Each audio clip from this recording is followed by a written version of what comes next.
I will never forget the first time I met Sarah Hakewill.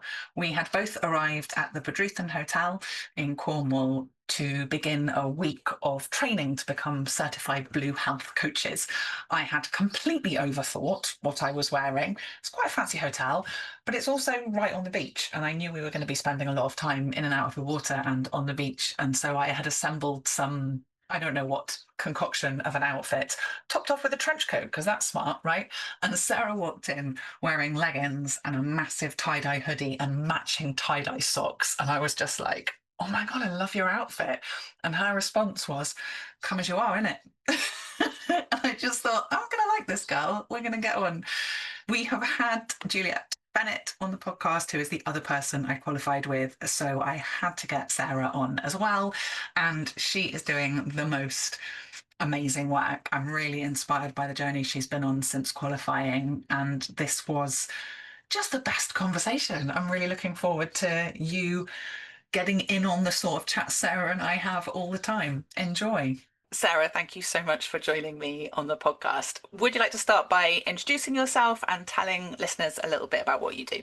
Yes, thank you for having me. I'm Sarah Hakewill. I am a Londoner, now seaside dweller in Margate on the Kent coast. And I basically work on different projects that are cultivating change for good.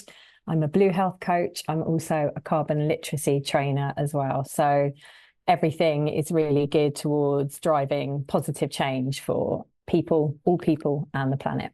Yeah, I love that phrase, change for good. That kind of sums it up, doesn't it? Yeah, all the good stuff. Yeah, and you mentioned that you live in Margate, and I don't think I know anybody who loves where they live as much as you do. It's beautiful to see. I think for a lot of people, I mean, I live in Cornwall and it's beautiful, but I kind of forget to see it sometimes. And I feel like Margate is really where you found your purpose. Can you tell us a little bit about kind of what prompted your move to Margate and what the impact has been since you've been there? Yeah, so I guess I came here at a time where, if I'm honest, my life had just imploded. And I came here temporarily, originally, for 8 weeks to house sit without anything really with me. And I got here, lots of my closest friends were already here. That's why I came here. It felt like a really good place to heal. And then pretty quickly, I think maybe within 3 weeks, COVID happened and we were put into lockdown. And I think I had a year of solitude. But within that time, it was such a dark time, wasn't it, for everybody around the country? But actually, that was the point where I probably first invited space into my life. And it really made me realize how completely disconnected I'd been with myself and with nature up until that point. I'd always done the really stressful jobs, running around at 100 miles an hour, filling my space and my time in always, and not really making space to listen to myself or hear myself. And so I think having that year of slower time, and I did work because my work was online, so I still did work while everyone else was sunbathing. But actually having so much time on my own was really unusual, and that really allowed me to, explore a completely different side to my personality, maybe a side that had always been there, but I'd been masking over or ignoring. And it really gave me an opportunity to get curious and start connecting with the sea in a way that I'd never done before. Yeah, and I don't think you're alone in feeling that sort of call of the wild in midlife, that desire to get in the sea and reconnect with nature. What do you think it is about this time of life that has so many of us throwing ourselves into icy cold water all year round? I mean, things have got to be pretty bad if we're getting to that point, right?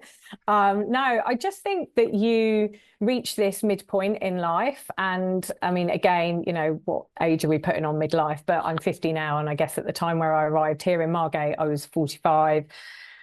And I guess you get to this point and you suddenly think, like, is this it? Like, is this literally it? I've been grafting, and I mean grafting, at work for 30 years. And I don't want to do that work anymore. You get to this point and you realize, is that it? Is that all I've done? Because success, is measured, constantly measured by how much we can extract from the world rather than what makes us feel good. And I think that's really what I've seen happen for me anyway, and actually other women that I speak to, is that we get to this point and we're suddenly like, okay, what now? I think when you get to this point, you suddenly realize that there could be an opportunity to return to yourself, if you like, or maybe it's about rewilding yourself. I guess it will depend on, what you've done in life and how you're feeling about everything. And just really allowing yourself or giving yourself permission to fully understand what matters to you. I think, you spend lots of life serving other people, businesses you work for, leaders you work for other, not for me, but for other people, bringing up children, all of these other things. And actually, we're not very good at giving ourselves permission to be like, okay, what is it that I want? What is it that I want to do? What makes me feel good? And also, I think I spent a lot of my 20s and 30s chasing what I wanted. It's just that what I wanted was genuinely, if I really looked into it, what society had told me I ought to want, or what my parents had taught me and raised me to want. And so I thought, I haven't got kids either, so I've been very privileged and having a lot of time to dedicate to building a career. But it's almost like I got to the top of one ladder and was like, oh shit, I think it was the wrong ladder. Oh. And there is that real reassessment, isn't there? When we get to the middle, I guess there's this sense of, I've only got the same amount of time again, and do I really want to spend it doing what I've spent the first half doing? And I think, I'm in a similar situation to you. I spent, 12, 15 years working in corporate advertising in what would now be called toxically masculine cultures, but that name didn't exist then. All so that some big companies could, sell more cars or whatever it was. Make more money with no consequence, right? At the cost of, human well-being, people's mental well-being, when you've worked in the years that we've worked. And I do think things are changing to a point, but when you've hustled your way through the 90s or the noughties, and I didn't go to university, so I felt like I had to hustle even harder because I felt like I was constantly trying to prove myself again, because we're trying to fit into these systems that aren't built for a working class girl from Shepherd's Bush to thrive, quite frankly. And so, that need to feel like I was working harder, I think, has always been there. And I've been thinking recently about the fact that I don't think I've ever really done a job that I loved. I've never been able to do a job to thrive. It's always been about survival. And I'm like, that's so shit. So bad. But finally, I'm at this point in life where I'm like, I'm really found something that I love so much and I care about so much. And I think I could be really good at as well.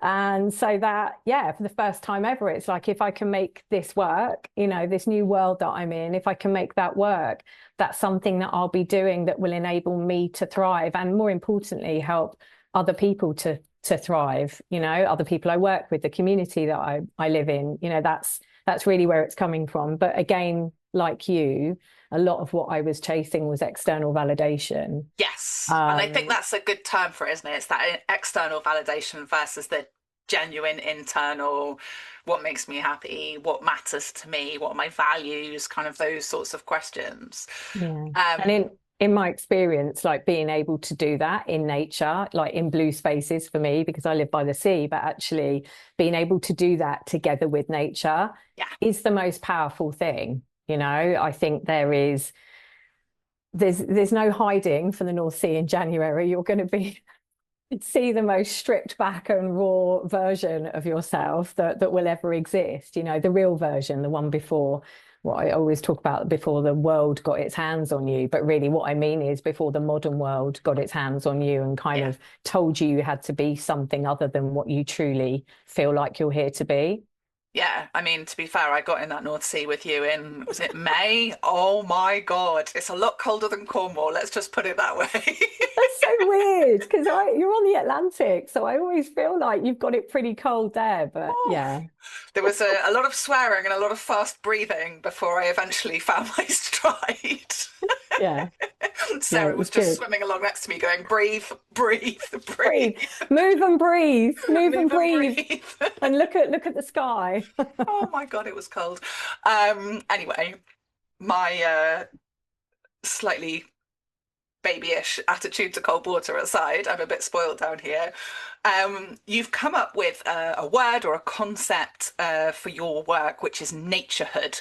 And as soon as you said that word to me, I was just like, oh, yes, that is exactly what you do. Tell us more about that word and what it means and what it will mean in your work going forward. Yeah, so as you know, this is a something that's evolved, if you like, after sort of a year of doing business, if you like, growing a more purpose-led or a purpose-led business.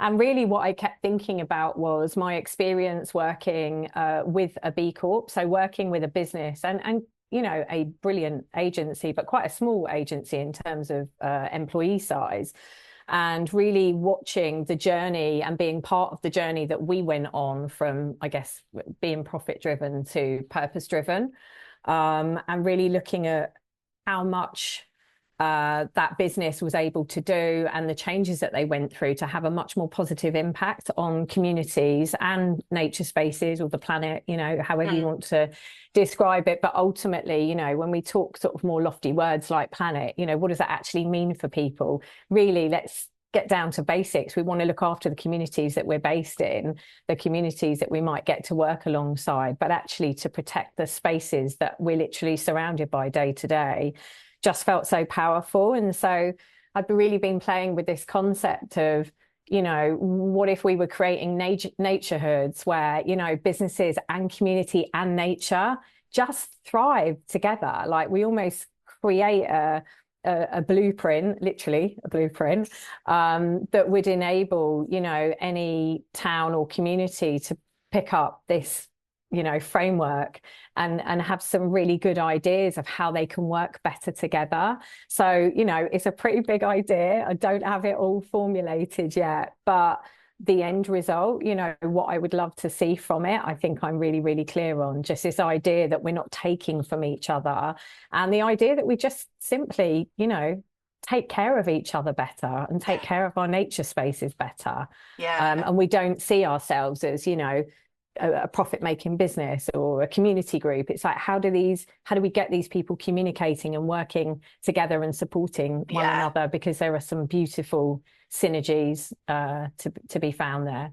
Yeah, which I think is really exciting because so often those things are set up against each other. You know, there's a sense of, well, we need more housing. Well, we can't have more housing because that's bad for the environment. It's like, oh, we could have nature-friendly housing. You know, like there are ways of supporting communities of people and communities of the more than human world that are I mean, they are interconnected and interrelated. So we can acknowledge that and support them both, can't we? Absolutely. I think it's that thing. It's like we shouldn't have to do this, but I feel like we constantly have to remind each other that we are nature. I think we talk Mm, about nature as if she's completely separate to yeah. us. And it's like we're a part of that. We're one living, breathing ecosystem, and we all need each other and we all depend on each other. And, you know, some days you might need to lean on certain parts of nature more than others, and that's okay. It's like if we've all just make sure that, you know, we're working together and we're breathing, literally breathing together. I just feel like that would be a really, yeah, a much better place Yeah. to be. Yeah, 100%. And I think, you know, there's also, I think, this idea sometimes that we help people or we help nature and therefore we're somehow superior to either of those things, rather than this idea that actually we're all interconnected. Sometimes we give help, sometimes we need help, and there's no shame in that. There's no kind of power or superiority in that. That is just the nature of being part of an ecosystem, which I think is often forgotten or looked over Mm. in a lot of this work. Yeah, Um, 100%. I was also going to say, like, within that sphere is like, if we're taking better care of our nature spaces, actually, there's so much that we can gain from nature as well. Like, if we're working with her, we know research, there's so much research out there about nature connectedness and how it can help improve mental resilience and physical and mental well-being, actually, as well. And also, you know, it can be a space for community to actually gather together. So it tackles there are many co-benefits, right? There's so many people that are isolated for various reasons. And yeah, I just feel like there would be such a beautiful circular benefit of naturehoods. Yeah, 100%. And that word is just so good. It's so Thanks. good. I'll take it. And one of the things I love is the fact that you really live and breathe this stuff. So, because we've got quite a design savvy audience, I would love you to talk through your brand and your color palette and kind of how that all came about, because that feels like it was sort of co-created with your nature spaces. Yeah, definitely. I have my very good friend and talented designer, Emma, to thank for actually creating, I guess, the primary color palette. But the palette is completely based on the seascape of Walpole. We haven't got to Walpole yet, but we will in a minute, I think, which is where my local tidal pool is. And actually, I can't remember how many colors there are exactly in the palette, but each color represents a part of Walpole. So it's everything from the colour of sunset there through to the colour of my favourite colour water. And everyone's going to be like, what is she banging on about? But basically the water colour and texture changes all the time at Walpole. And if anyone follows me on Instagram, they'll know this because I bang on about it quite a lot because I find it really fascinating. But it has this really clear jade green, like that's my favorite Walpole green. And so my logo color was made out of Walpole green. And I think we've got sea foam in there and we've got kelp in there. And obviously, because nature's so bloody clever and creative, she literally gives us these incredible color palettes that all just work so brilliantly together. And it does genuinely blow my mind if you think about the colors of wildflowers that grow by the sea. And it's literally like Farrow and Ball ain't got nothing on Mother Nature, quite frankly. Sorry, guys. And if you want a collab for a Walpole palette, come and see me. You heard it here first. But I think what I love no. about that, Sarah, is you haven't sort of gone sea, like the colors aren't just sea, sand, pebble. It's like the specific of this green that the tidal pool goes, or not just the sky, but the sky at sunset, and not just seaweed, but kelp. Like the specificity of that just speaks to your engagement with those spaces, I think. Yeah, I think it speaks to my engagement with those spaces or just my connection. You know, I laugh, but it's like I am in a relationship with those blue spaces that I spend time in. And I think, you know, again, going back to that point around if we allow ourselves the privilege to slow down and actually allow ourselves to connect so that we're not constantly with friends. By the way, I love being with friends on the beach. That's a great thing to do. But, you know, I think back in the day, I would have constantly been around other people. I'd have constantly been looking at my phone. And I have to tell you, that is definitely still a work in progress because now I work with the sea. I'm always thinking about the storytelling. But, you know, I think when you allow yourself to slow down and you do develop a real closeness and relationship with that space. And I think because I have such a regular swim space there as well, I feel like that's, you know, that sort of immersion that you get really does take you to a different place with the water. Yeah, totally. Yeah. So tell us about the swim space. We've got to get there. Okay, we're here. I feel like I've mentioned it loads already, but I'm very lucky. I have an amazing tidal pool called Walpole Bay Tidal Pool. Don't tell anyone it exists. And it was actually, I mean, you've got some amazing tidal pools in Cornwall, and we've swum in some together, right? But natural ones, like big, massive rock pools, like incredible. But ours was actually built in 1937, and it was built to create a safe space for swimming at different tide times, which, as you know, is still how I use it to this day. But I think it's believed to be the biggest tidal pool in the UK. It's Grade 2 listed, and it covers 4 acres. Wow, I knew it was big.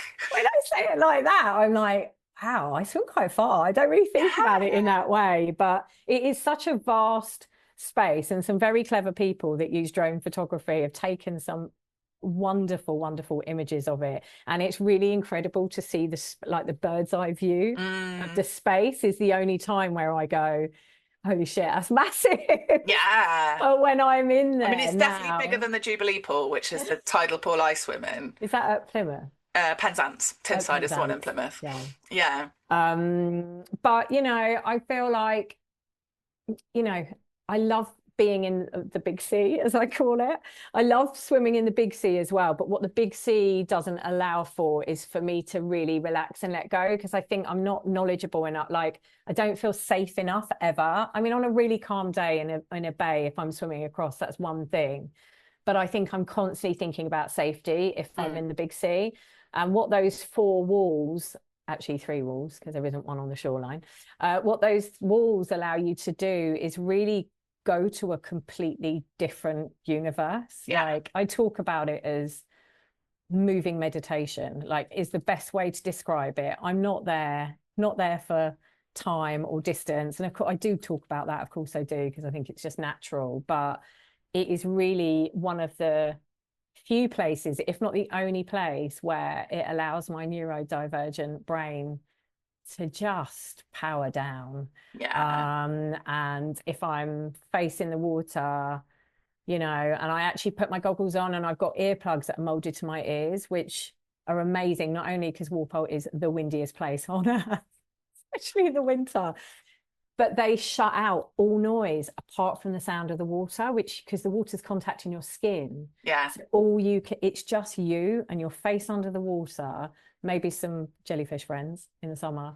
And it literally feels like everything powers down and I'm transported to a completely different world.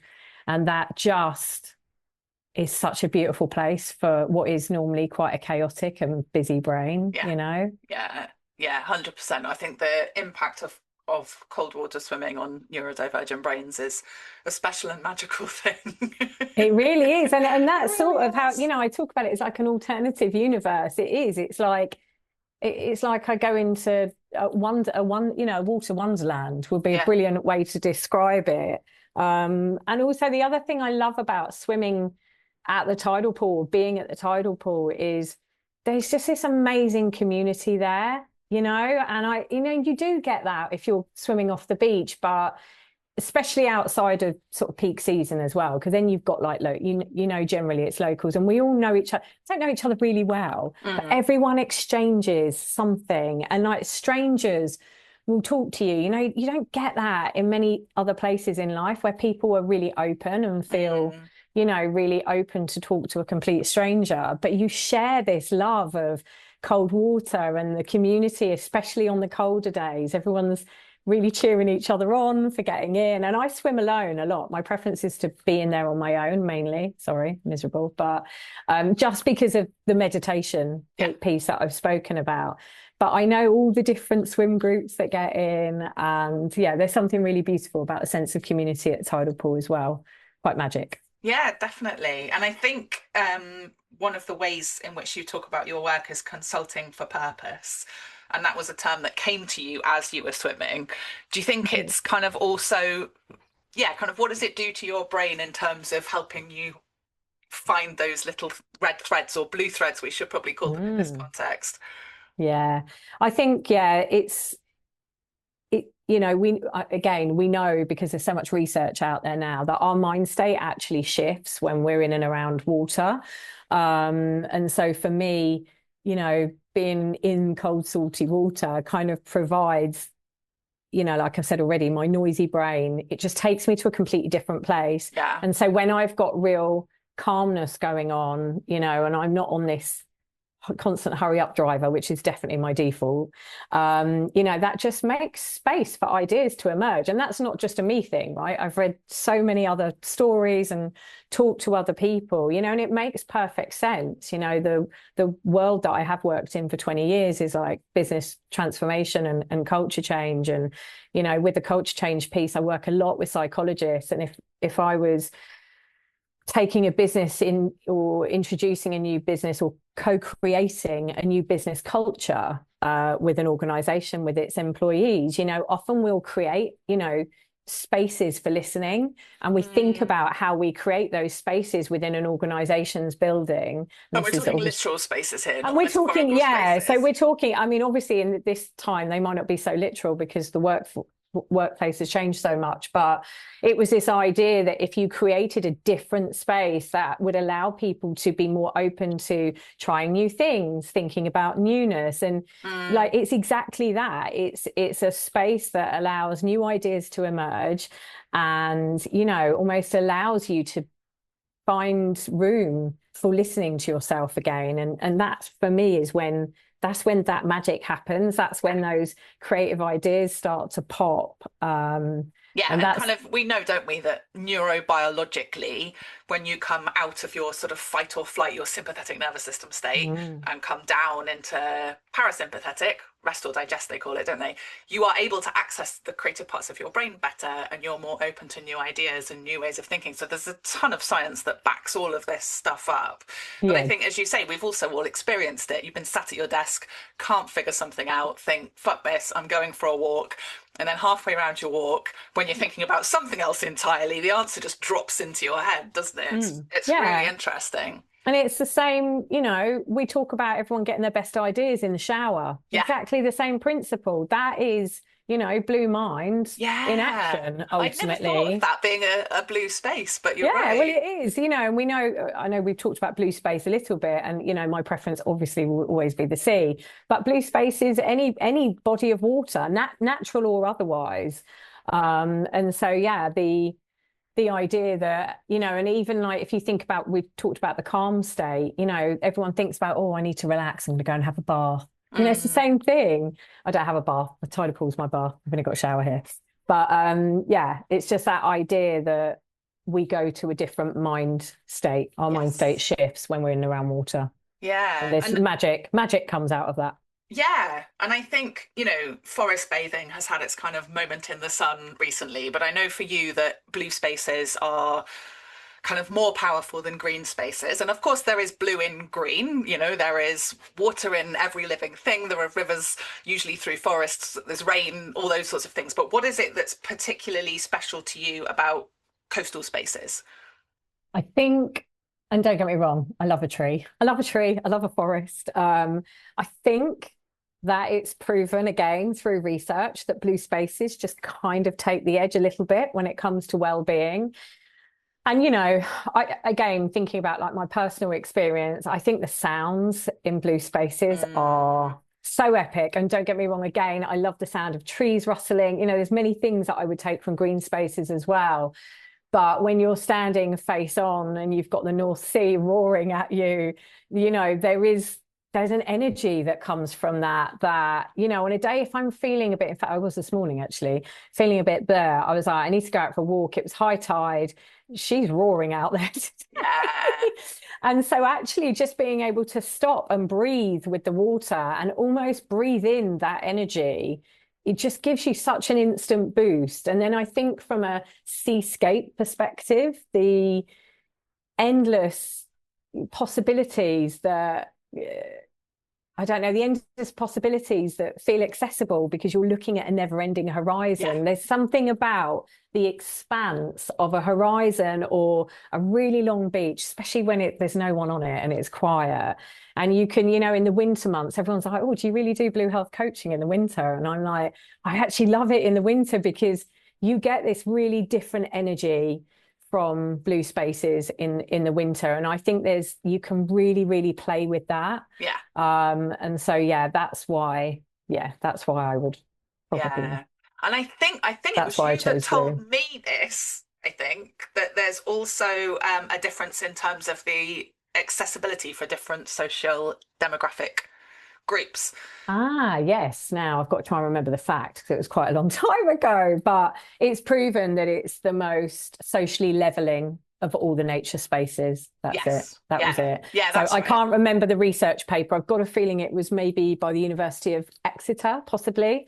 But it's proven that blue spaces, and actually it makes sense, right? You think about private homes, estates, all of country homes, second homes, typically they were always in green spaces. So I do think that makes a lot of sense, but there's still a lot of work to do to make people feel like they belong in blue spaces. I think there's a lot of work to do around that still.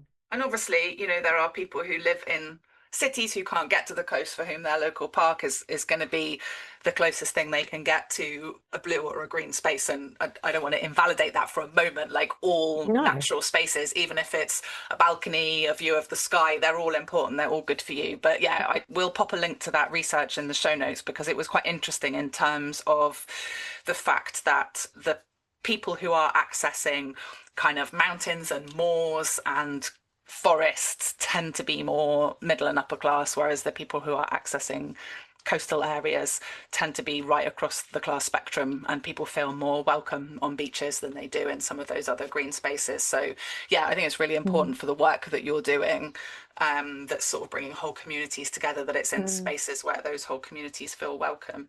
Yeah. Um, Just going back to your point there, actually, about, working with whatever space you have. mm, I love the concept of nature snacking, which is like this idea that you can reap all the benefits from being in nature in like a much shorter period of time. So it doesn't need to be an hour long walk or a half an hour walk. It doesn't need to be on the beach, doesn't need to be up a mountain or yeah, wherever, up a hill.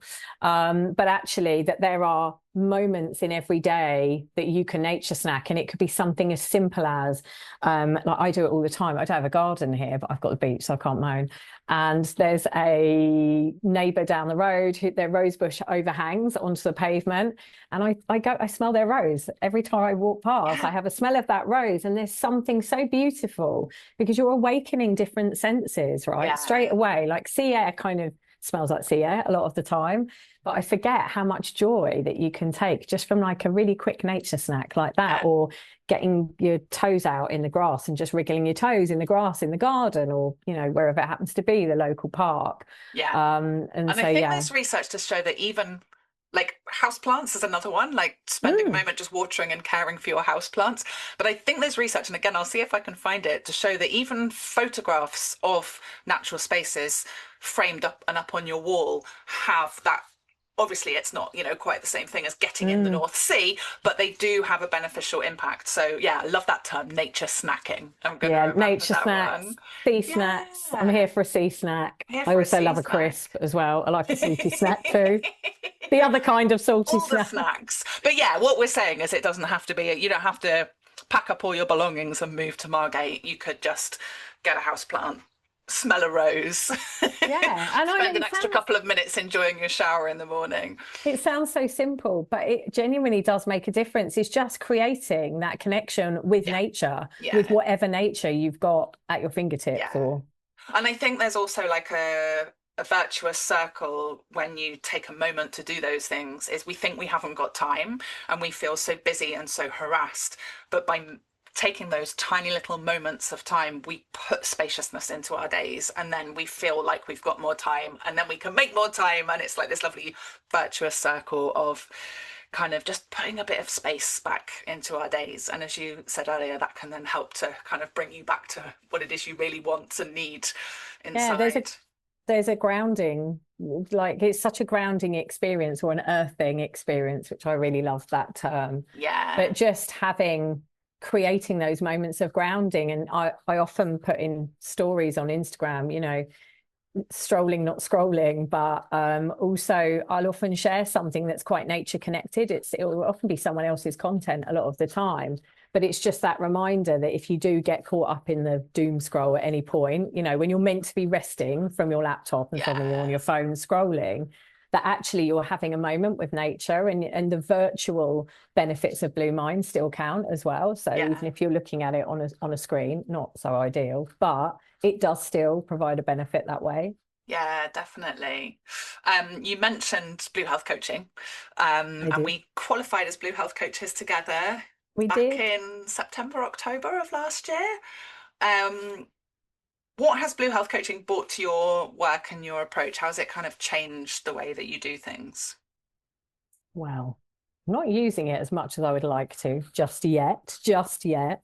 But I think for me, it's the modality of being able to facilitate conversations together with nature in a Yeah. blue space. So A lot of the work that I do around change, I'm currently in the process of designing what coastal experiences might look like for teams in businesses. So typically businesses that are going through change, which are the projects that I kind of would have been working on anyway, but actually looking at how we explore new things and change together outside in nature. So I think for a lot of businesses who choose to centre nature for whatever reason, maybe they're with B Corp movement, or maybe they are a purpose-led business that is doing something to protect nature, being able to have those facilitated conversations together outside. Again, it invites a very different perspective. I think there's a lot more openness, and I think the space and time, like we've talked about on a personal level, it's really translating that into, a facilitation exercise, and looking at how we invite nature into the decision making when we're moving through change as teams or businesses, and I think or even community groups. It can work for any group. I think that a piece I wrote on Substack last week, I think, was talking about the fact that we are living through VUCA times. So this idea of everything being volatile, uncertain, complex, and ambiguous, which is scary, right? And puts us up into that sympathetic nervous system state, puts us into fight or flight. But actually, natural systems, coastal areas, lakes, rivers, forests are all volatile, uncertain, complex, and ambiguous. And so spending time in those spaces kind of enables us to practice. I did dip a day with the Surfers Against Sewage last October, and it was silly things like I couldn't put my stuff on the same rock every day because some days that rock was underwater and some days there was sand, and just kind of doing the same thing every day in the same space and noticing how much it changed and how I had to adapt in response to that change was a really interesting practice, I think, in terms of learning how to deal with change when I then came back to my desk. Yeah, definitely. I think the adaptation piece is so powerful outside in blue spaces. And I think the sea in particular, depending on the wind and what the weather's doing on a particular day, you never know what you're going to get served. Yeah. And so going down there and forcing us to shift or, maybe away from our plan. So much of our lives are controlled. And I think we like to control many things in our lives. And I love that idea that nature really takes control away from you, and you're constantly reminded that you're not in charge here and the world is bigger than you and your plan. And there's something, really quite amazing about that. Yeah, kind of humbling, but also very humbling. Kind of humbles your problems as well, doesn't it? Yeah, definitely. When you're stood there and you've just got massive North Sea waves coming at you, or Atlantic waves in your case coming at you, you suddenly feel like the smallest atom on the planet. And you're just like, oh yeah, like whatever that I'm feeling or whatever's going on for me, actually, it's a leveling experience, that's for sure. Yeah, I can remember as a teenager, my bedroom was in the attic and I used to climb out of the Velux window and sit on the roof and watch the stars. And it was a similar thing. It was just, I think I was doing A-levels or GCSEs at the time, and I was just like, oh, wow, I'm tiny. None of this really matters. It's great. And that's a great exercise for, looking after our mental well-being, because I think we're living in the world is fucked. Sorry, but it feels a bit fucked right now. And so actually it's more important than ever to bring ourselves back to grounding, to bring ourselves back to ourselves. And to remind ourselves that there are still things we can do. And even though that we might feel small, that actually sometimes it's those small things that can really drive joy in times like this. And the simpler, the better, I think. Yeah. And I think sometimes those things can feel selfish, when you think about what people in other parts of the world are going through right now. But we can't be any help if we are trapped in despair and panic. We need, as you say, we need to come back to ourselves so that we can see what actions we can take and how we can be of service. So I think it is so important that we take care of ourselves in order that we can take care of nature and our communities and the people around us. Yeah, definitely. It's like taking us away from that red mind state that we can live in. And, blue is the perfect neutralizer for that as well. Yeah. So, Talk about the red mind, blue mind state, because people won't necessarily be familiar with that. yeah. So I think we've talked about blue mind state a little bit already. I think the term was coined by Wallace J. Nichol when he put his book out, I want to say in 2014. Blue mind. But we know that red mind state is the state that we live in when we're feeling stressed, anxious, and actually the state that the digital world keeps us in a lot of the Yeah. time. So whether that's just being on a screen too much, we weren't built for being on screens. We weren't Yeah. built for 12-hour days working online. Yeah. We weren't Or built for for being those. this still, to be honest. Yeah, Like yeah, we were a exactly. nomadic, humans were nomadic. We're supposed to move through natural spaces. Yeah. And so actually on those days where you've got those really bad work days, and we all have them, where you've got to find a way of shifting the mind state.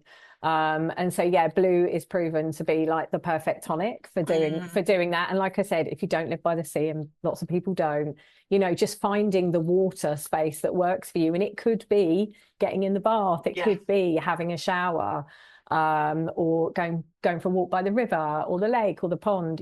All of these blue water spaces count. Yeah, definitely. So the subtitle of this podcast is Conversations about Hope, and I would love to know what you're hopeful for, what sort of future you hope the work you do will bring about.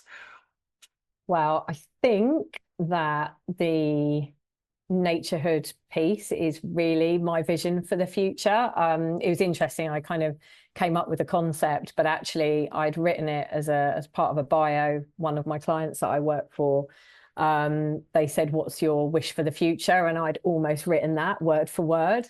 And again, the same thing came up somewhere else, and I was like, "Oh, hold on a minute!" Like I've had this vision of everyone working together and the ecosystem concept. So yeah, really what I'd like to do is make sure that everybody feels like they can be part of a naturehood, and, for a world where we literally just take better care of ourselves, each other, and our nature spaces. Like Mm, it sounds really simple, mm. but it's like, why? I don't understand why everybody wouldn't want that. Yeah, yeah. When you strip it back, it's just like, yeah, Like, why it's wouldn't we? basic. I could give you a big lofty answer, but like Yeah. that's it. That's No, I love really that. what I care about, for people to take care of themselves, the community around them, and yeah, Their the nature natural spaces. spaces.